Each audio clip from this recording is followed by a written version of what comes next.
मित्रों, मुंशी प्रेमचंद की श्रेष्ठ कहानियों की श्रृंखला में आज मैं सभ्यता का रहस्य एक बड़ी ही मनोरम कहानी लेकर आया हूँ। आज के बदले हुए परिदृश्य में जब हमारी भारतीय संस्कृति से जुड़े हुए पारंपरिक जो रीति रिवाज और सभ्यताएं हैं कैसे धीरे धीरे मिट रही हैं, और ये नौकरशाही की जो नई सभ्यता है जिसमें घूस है, पेच है, दिखावा है, कैसे हावी होता जा रहा है। और एक किसान जो अपने बैलों को, अपने पशुओं को, अपने परिवार को, अपने रिश्तेदारों को छोड़ना नहीं चाहता है, अपनी किसानी और अपने बैलों की रक्षा के लिए वह नौकरी तो करना चाहता है मगर अपने बैलों को अपने दरवाजे से बेचना नहीं चाहता। यह उसके मर्याद का सवाल है, यह अपनी पारंपरिक भारतीय सांस्कृतिक सभ्यता का सवाल है। सभ्यता हमारे बाहरी स्वरूप का नाम है जो अंग्रेजों के आगमन के साथ कैसे बदलता जा रहा था और हमारे किसान अपनी परंपरा को कैसे जीवित रखने के लिए बेचैन थे, तत्पर थे। इससे जुड़ी एक कहानी है सभ्यता का रहस्य। आज के समय में मुझको लगता है ये कहानी काफ़ी प्रासंगिक होगी। यूँ तो मेरे समझ में दुनिया की 1000 बातें नहीं आती। यूँ तो मेरी समझ में दुनिया की 1000 बातें नहीं आती। जैसे लोग प्रातः काल उठते ही बालों पर छुरा क्यों चलाते हैं, क्या अब पुरुषों में भी इतनी नजाकत आ गई है कि बालों का बोझ उनसे नहीं संभलता। एक साथ ही सभी पढ़े लिखे आदमियों की आंखें क्यों इतनी कमज़ोर हो गई हैं, दिमाग की कमजोरी ही इसका कारण है या और कुछ। लोग खिताबों के पीछे क्यों इतने हैरान होते हैं इत्यादि। लेकिन इस समय मुझे इन बातों से मतलब नहीं। मेरे मन में एक नया प्रश्न उठ रहा है और उसका जवाब मुझे कोई नहीं देता। प्रश्न यह है कि सभ्य कौन है। प्रश्न यह है कि सभ्य कौन है और असभ्य कौन है। सभ्यता के लक्षण क्या हैं। सरसरी नज़र से देखिए तो इससे ज़्यादा आसान और कोई सवाल ही न होगा। बच्चा इसका समाधान कर सकता है, लेकिन जरा गौर से देखिए तो प्रश्न इतना आसान नहीं जान पड़ता। अगर कोट पतलून पहनना, टाई हैट कॉलर लगाना, मेज पर बैठकर खाना खाना, दिन में 13 बार कोको या चाय पीना, सिगार पीते हुए चलना सभ्यता है तो उन गोरों को भी सभ्य कहना पड़ेगा जो सड़क पर शाम को कभी कभी टहलते नजर आते हैं। शराब के नशे में आंखें सुर्ख, पैर लड़खड़ाते हुए रास्ता चलने वालों को अनायास छेड़ने की धुन, क्या उन गोरों को सभ्य कहा जा सकता है? कभी नहीं, कभी नहीं। तो यह सिद्ध हुआ कि सभ्यता कोई और ही चीज है। उसका देह से इतना संबंध नहीं जितना मन से है। अंग्रेजों के आगमन के बाद की परिस्थिति से जिज्ञासाकुल होकर ये प्रश्न है कहानी के आरंभ में। दूसरे संदर्भ में चलते हैं। मेरे इने गिनो मित्रों में एक राय रतन किशोर भी हैं। मेरे इने गिने मित्रों में एक राय रतन किशोर भी हैं। आप बहुत ही सहृदय, बहुत ही उदार, बहुत ही अधिक शिक्षित और एक बड़े ओहदेदार हैं। बहुत अच्छा वेतन पाते हैं पर उनकी आमदनी खर्च के लिए काफ़ी नहीं होती।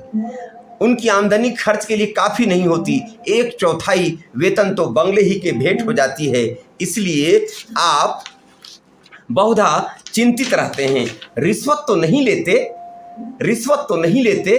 कम से कम मैं नहीं जानता। हालांकि कहने वाले कहते हैं, लेकिन इतना जानता हूं कि वह भत्ता बढ़ाने के लिए दौरे पर बहुत रहते हैं। रिश्वत नहीं लेते मगर टीए के चक्कर में रहते हैं, बहुत रहते हैं। यहाँ तक कि इसके लिए हर साल बजट की किसी दूसरी मद से रुपए निकालने पड़ते हैं। उनके अफसर कहते हैं, इतने दौरे क्यों करते हो? उनके बड़े अफसर कहते हैं, इतने दौरे क्यों करते हो? तो जवाब देते हैं, इस जिले का काम ही ऐसा है कि जब तक खूब दौरे न किए जाएं, रियाया शांत नहीं रह सकती। लेकिन मज़ा तो यह है कि राय साहब इतने दौरे वास्तव में नहीं करते जितने कि वे रोज नामचे में लिखते हैं। उनके पड़ाव शहर से 50 मील पर होते हैं। खेमे वहाँ गड़े रहते हैं, कैंप के अमले वहाँ पड़े रहते हैं और राय साहब घर पर मित्रों के साथ गपशप करते रहते हैं, पर किसी का मजाल है कि राय साहब की नेक नियति पर संदेह कर सके। उनके सभ्य पुरुष होने में किसी को कोई शंका नहीं हो सकती। एक दिन मैं उनसे मिलने गया। उस समय वह अपने घसियारे दमड़ी को डांट रहे थे। उनके यहाँ घास पहुँचाने वाला एक गरीब आदमी है जो किसान भी है और उनके यहाँ अर्दली का काम करता है। उस समय वह अपने घसियारे दमड़ी को डांट रहे थे। दमड़ी रात दिन का नौकर था, लेकिन घर रोटी खाने जाया करता था। क्या है दया, दिन रात काम करता है मगर रोटी खाने के लिए घर जाया करता था। उसका घर थोड़ी ही दूर पर एक गांव में था। कल रात को किसी कारण वह न आ सका था, इसीलिए साहब की डांट पड़ रही थी। राय साहब, जब हम तुम्हें रात दिन के लिए रखे हुए हैं तो तुम घर पर क्यों रहे? कल के पैसे कट जाएंगे। दमड़ी, हुजूर एक मेहमान आ गए थे, इसी से न आ सका। राय साहब, तो कल के पैसे उसी मेहमान से ले लो। दमड़ी, सरकार अब कभी ऐसी खता न होगी। राय साहब, बक बक मत करो। दमड़ी, हुजूर। राय साहब, 2 रुपए जुर्माना। दमड़ी रोता हुआ चला गया। रोजा बक्साने आया था। नमाज गले पड़ गई, जुर्माना ठुक गया। खता यही थी कि बेचारा कसूर माफ कराना चाहता था। यह एक रात की गैर हाजिरी होने की सजा थी। बेचारा दिन भर काम कर चुका था, रात को यहाँ सोया न था, इसका दंड। और घर बैठे भत्ते उड़ाने वालों को कोई नहीं पूछता, कोई दंड नहीं देता। दंड तो मिले और ऐसा भी मिले कि जिंदगी भर याद रहे, पर पकड़ना तो मुश्किल है। दमड़ी भी अगर होशियार होता तो जरा रात रहे आकर कोठरी में सो जाता, फिर किसे खबर होती कि वह रात में कहाँ रहा। पर गरीब इतना चंट न था। तीसरा पाठ आता है। दमड़ी के पास कुल 6 बिस्से जमीन थी, पर इतने ही प्राणियों का खर्च भी था। उसके 2 लड़के, 2 लड़कियां और स्त्री सब खेती में लगे रहते थे, फिर भी पेट की रोटियां नहीं मयस्सर होती थी। दिन भर खेती करने के बाद भी रोटियां मयस्सर नहीं होती थी, तब जाकर यह काम करता था बेचारा। इतनी जमीन क्या सोना उगल देती? अगर सब के सब घर से निकलकर मजदूरी करने लगते तो आराम से रह सकते थे, लेकिन मौरूसी किसान मजदूर कहलाने का अपमान न सह सकता था। वह अपने खेतों के रहते रैयत होते हुए वह मजदूर बनना नहीं चाहता था। इस बदनामी से बचने के लिए 2 बैल बांध रखे थे दरवाजे पर। उसके वेतन का बड़ा भाग बैलों के दाने चारे में ही उड़ जाता था। ये सारी तकलीफें मंजूर थी, पर खेती छोड़कर मजदूर बन जाना मंजूर न था। किसान की जो प्रतिष्ठा है वह कहीं मजदूर की हो सकती है, चाहे वह रुपया रोज ही क्यों न कमाए। किसानी के साथ मजदूरी करना इतने अपमान की बात नहीं। द्वार पर बंधे हुए बैल उसकी मान की रक्षा किया करते थे, पर बैलों को बेचकर फिर कहाँ मुंह दिखलाने की जगह रह सकती है। एक दिन राय साहब उसे सर्दी से कांपते देखकर बोले, कपड़े क्यों नहीं बनवा लेता? कांप क्यों रहा है? कपड़े क्यों नहीं बनवा लेता? कांप क्यों रहा है? दमड़ी, सरकार पेट की रोटी तो पूरी ही नहीं पड़ती, कपड़े कहाँ से बनवाऊं? राय साहब, बैलों को बेच क्यों नहीं डालता? सैकड़ों बार समझा चुका, लेकिन न जाने क्यों इतनी मोटी सी बात तेरी समझ में नहीं आती। दमड़ी, सरकार बिरादरी में कहीं मुंह दिखाने लायक न रहूंगा। हुजूर, बिरादरी में कहीं मुंह दिखाने लायक न रहूंगा। लड़की की सगाई न हो पाएगी, टाट बाहर कर दिया जाऊंगा। राय साहब, इन्हीं हिमाकतों से तुम लोग की यह दुर्गति हो रही है। ऐसे आदमियों पर क्या दया करना भी पाप है। मेरी तरफ फिर कर। क्यों मुंशी जी, इस पागलपन का भी कोई इलाज है? जाड़ों से मर रहे हैं, पर दरवाजे पर बैल जरूर बांधेंगे। मैंने कहा, कहीं न कहीं रचनाकार उसमें उपस्थित है, वह मुंशी जी के रूप में आता है। मैंने कहा, जनाब, यह तो अपनी अपनी समझ की बात है। राय साहब, ऐसी समझ को दूर से सलाम कीजिए। मेरे यहाँ कई पुस्तों से जन्माष्टमी का उत्सव मनाया जाता था। मेरे यहाँ कई पुस्तों से जन्माष्टमी का उत्सव मनाया जाता था। कई हजार रुपयों पर पानी फिर जाता था, गाना होता था, दावतें होती थी, रिश्तेदारों को न्योते दिए जाते थे, गरीबों को कपड़े बांटे जाते थे। वालिद साहब के बाद पहले ही साल मैंने उत्सव बंद करवा दिया। फायदा क्या, मुफ्त में 4-5 हजार की चपत पड़ती थी। सारे कस्बे में बावेला मचा, आवाजें कसी गई। कहा किसी ने ईसाई बनाया, कहाँ किसी ने ईसाई बनाया। लेकिन यहाँ इन बातों की क्या परवाह। आखिर थोड़े ही दिनों में सारा कोलाहल शांत हो गया। अजी बड़ी दिललगी थी। कस्बे में किसी के यहाँ शादी हो, लकड़ी मुझसे ले जाए। पुश्तों से यह रस्म चली आती थी। वालिद तो दूसरों से दरख्त मोल लेकर इस रस्म को निभाते थे। थी हिमाकत या नहीं, मैंने फौरन लकड़ी देना बंद कर दिया। इस पर भी लोग बहुत रोए धोए, लेकिन दूसरों का रोना धोना सुनूं या अपना फायदा देखूं। लकड़ी भी कम से कम 500 सालाना की बचत हो गई। अब कोई भूल कर भी इन चीज़ों के लिए मुझे दिक करने के लिए नहीं आता। मेरे दिल में फिर सवाल पैदा हुआ, दोनों में कौन सभ्य है? कुल और प्रतिष्ठा पर प्राण देने वाला मूर्ख दमड़ी, या धन पर कुल की मर्यादा को बलि देने वाला राय रतन किशोर? कहानी फिर एक करवट लेती है, अपने चौथे पड़ाव पर आती है।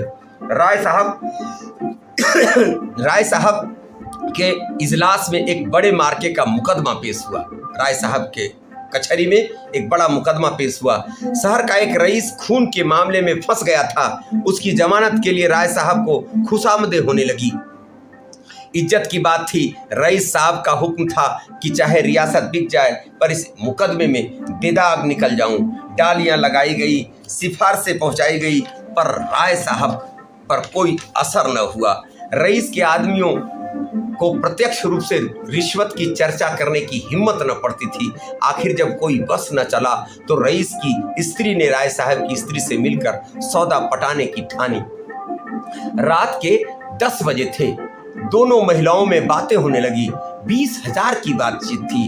राय साहब की पत्नी तो इतनी खुश हुई कि उसी वक्त राय साहब के पास दौड़ी हुई आई और कहने लगी, ले लो ले लो, तुम ना लोगे तो मैं ले लूंगी।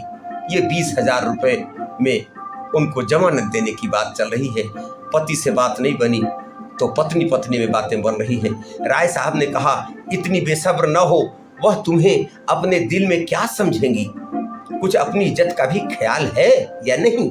माना कि रकम बड़ी है और इसमें मैं एक बार की तुम्हारे आए दिन की फरमाइशों से मुक्त हो जाऊंगा, लेकिन एक सिविलियन की इज्जत भी तो कोई मामूली चीज नहीं है। तुम्हें पहले बिगड़ कर कहना चाहिए था, मुझसे ऐसा बेहुदा बातचीत कर रही हो तो यहाँ से चली जाओ। मैं अपने कानों से नहीं सुनना चाहती। स्त्री, यह तो मैंने पहले ही किया। बिगड़ कर खूब खरी खोटी सुनाई, क्या इतना भी नहीं जानती? बेचारी मेरे पैरों पर सर रखकर रोने लगी। राय साहब, यह कहा था कि राय साहब से कहूंगी तो मुझे कच्चा ही चबा जाएंगे। यह कहते हुए राय साहब ने गदगद होकर पत्नी को गले से लगा लिया। स्त्री, अजी मैं न जाने ऐसी कितनी ही बातें कह चुकी, लेकिन किसी तरह टाले नहीं टलती, सो रो कर जान दे रही थी। राय साहब, उससे वादा तो नहीं कर लिया? स्त्री, वादा? मैं तो रुपए लेकर संदूक में रखाई हूँ। नोट थे, नोट। राय साहब, कितनी जबरदस्त अहमक हो, न मालूम ईश्वर तुम्हें कभी समझ भी देगा या नहीं। स्त्री, अब का देगा? देना होता तो देना दी होती। राय साहब, हाँ मालूम तो ऐसा ही होता है। मुझसे कहा तक नहीं और रुपए लेकर संदूक में दाखिल कर लिए।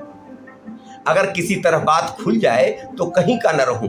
स्त्री, तो भाई सोच लो, अगर कुछ गड़बड़ हो तो मैं जाकर रुपए लौटा दूं। राय साहब, फिर वही हिमाकत, अरे अब तो जो कुछ होना था हो चुका। ईश्वर पर भरोसा करके जमानत लेनी पड़ेगी, लेकिन तुम्हारी हिमाकत में शक नहीं।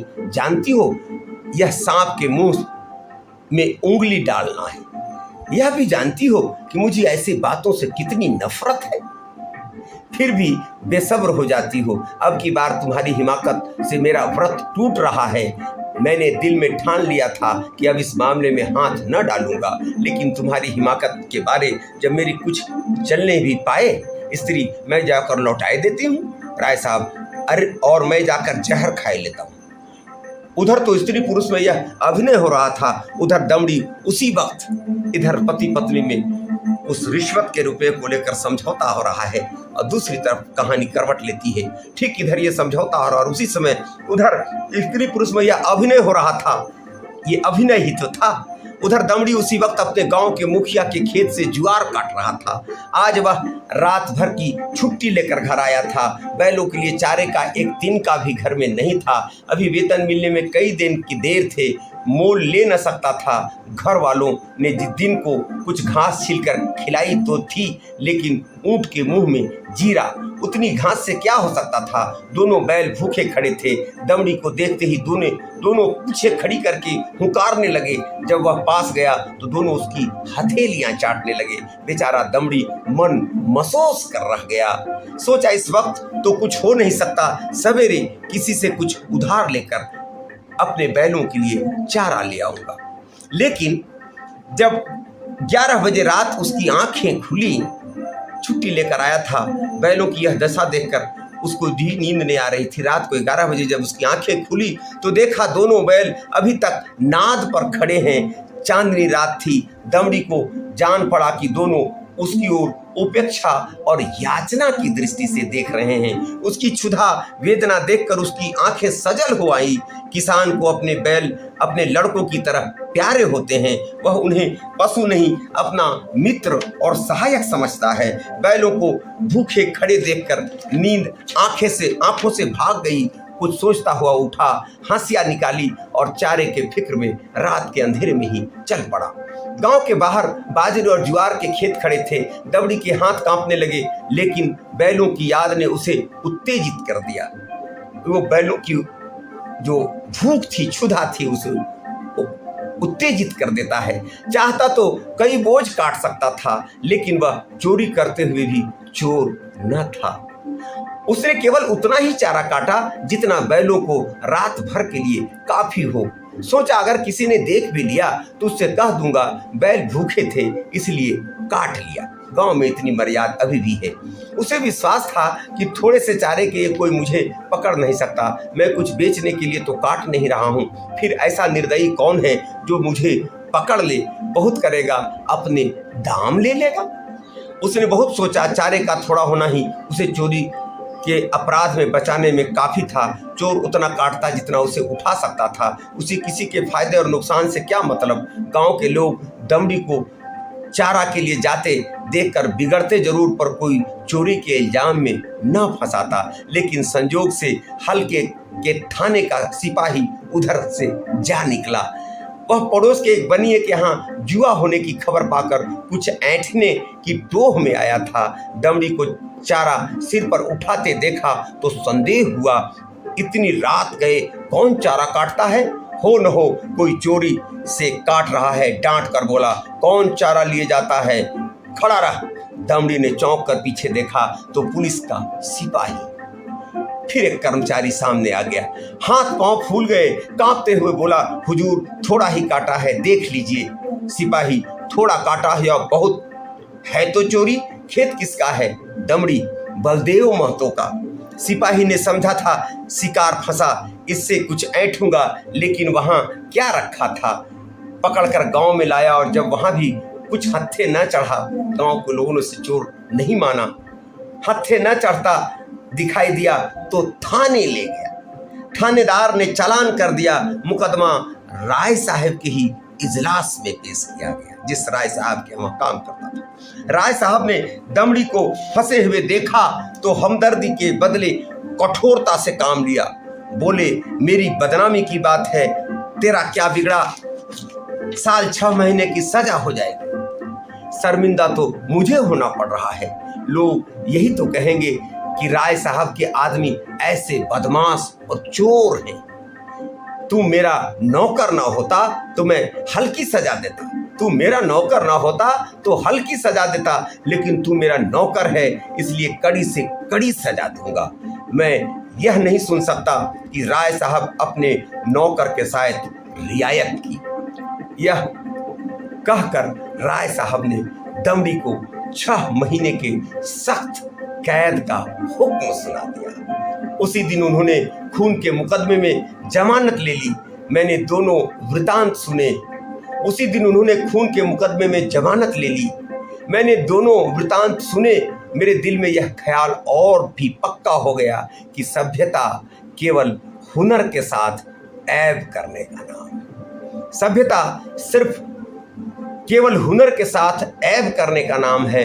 आप बुरे से बुरा काम करें, लेकिन अगर आप उस पर पर्दा डाल सकते हैं, आप बुरे से बुरा काम करें लेकिन उस पर आप पर्दा डाल सकते हैं, तो आप सभ्य हैं, सज्जन हैं, जेंटलमैन हैं। अगर आप में यह सिफत नहीं तो आप असभ्य हैं, गंवार हैं, बदमाश हैं। यही सभ्यता का रहस्य है, यही सभ्यता का रहस्य है। आपने देखा राय साहब और दमड़ी, एक सिपाही, वह भी नौकरशाही का प्रतीक है। राय साहब अपने इजलास के मालिक हैं। अपने लिए तो वो अपनी ईमानदारी बचाते रहते हैं, उसके अंदर जो कुछ भी करते हैं वह सभ्यता के अंदर आता है। वो जेंटलमैन हैं, सभ्य लोग हैं, मगर अपने बैलों की क्षुधा मिटाने के लिए एक बोझा घास जवार चुराने की जुल्म में एक सिपाही चालान कर देता है दमड़ी को। आज स्थितियां बदल गई हैं। देश स्वतंत्रता का अमृत महोत्सव मना रहा है और ये स्वतंत्रता के 25-30 साल पहले लिखी गई कहानी हमको लगता है आज 80 वर्षों 90 वर्षों के बाद भी देश नहीं बदला है, बल्कि देश में जो भ्रष्टाचार और भौतिकता की बातें थीं अंग्रेजों के आगमन के साथ पनपने लगी थी। हम नौकरशाही के कैसे गुलाम होते चले जा रहे हैं। ये नौकरशाह दिनों दिन ईमानदार और एक से एक मेडलों को, खिताबों को हासिल करते जा रहे हैं। और एक गरीब किसान अपने बैलों की क्षुधा पूर्ति के लिए चाहता तो वो बेच सकता था, मगर बेचता नहीं, चोरी नहीं करता। रात के अंधेरे में अपने बैलों की भूख मिटाने के लिए, अपने घर के मर्याद की रक्षा के लिए जाता है। गांव के लोग तो उसको चोर नहीं मानते, मगर एक सिपाही उससे कुछ ऐंठने के लिए उसको थाने तक ले जाता है, चालान कर देता है। और राय साहब जैसे सफेदपोश लोग उस दमड़ी को 6 महीने बामशक्कत की सजा देते हैं। आज भी जेलों में खीरा की चोरी करने वाले 99% चोर तो बंद हैं, मगर हीरे के चोर आज भी शहरों में घूम रहे हैं। सफ़ेदपोश बने हैं, नौकरशाह बने हैं, अफसर बने हैं, नेता बने हैं, मंत्री बने हैं। सभ्यता का यह रहस्य जो मुंशी प्रेमचंद ने आज से 90 साल पहले लिखी, मुझको लगता है आज भी प्रासंगिक है। तब बातें शुरू हुई थीं, अब तो देश बहुत ही आगे निकल चुका है, बहुत ज़्यादा सभ्य हो गया है, बहुत ज़्यादा पश्चिमी हो गया है।